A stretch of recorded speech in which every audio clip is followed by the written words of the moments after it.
10 B सदस्य से पहला क्वेश्चन है, किसी मूल बिंदु के सापेक्ष ए और बी बिंदुओं के स्थिति सदिश क्रमशः ए वेक्टर और बी वेक्टर हैं, तो ए बी वेक्टर सदिश और बी ए वेक्टर सदिश को ज्ञात करना है। तो आइए देखते हैं क्वेश्चन किस प्रकार से सॉल्व करना है। तो सबसे पहले ए बी सदिश निकालना है। तो ए बी सदिश का फॉर्मूला पता होना चाहिए। स्थिति सदिश के रूप में क्या होता है, बी का स्थिति सदिश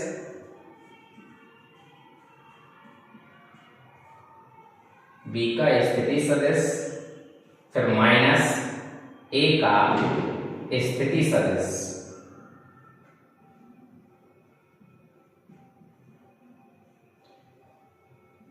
इसे ये भी लिख सकते हैं, बी का स्थिति सदिश मूल बिंदु के सापेक्ष लिया जाएगा, ओ बी वेक्टर कहलाएगा, ए का स्थिति सदिश ओ ए वेक्टर कहलाएगा। यहां पर दिया है ए का स्थिति सदिश ए वेक्टर, ओ ए वेक्टर स्थिति सदिश है तो मूल बिंदु के सापेक्ष ए का स्थिति सदिश ओ ए वेक्टर कहलाएगा।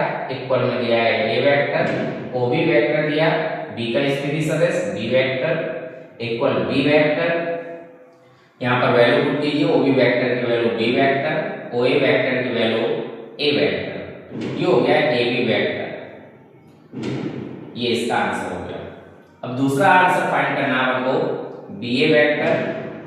तो इसी से या तो दिशा बदल दीजिए, इससे दिशा बदली जाएगी तो ए बी का बी ए बन जाएगा।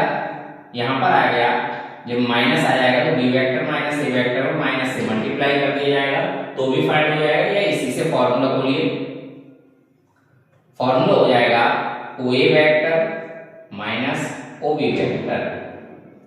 तो यह आ जाएगा B A vector equal O A vector की value A vector, O B vector की value B vector minus B vector. ये इसका आंसर हो गया। जैसे बी ए वेक्टर है तो इसका फॉर्मूला स्थिति सदिश के रूप में बनता है, पहले पीछे वाले का स्थिति सदिश फिर आगे वाले का स्थिति सदिश, बीच में माइनस होता है। ये क्वेश्चन सॉल्व हो गया।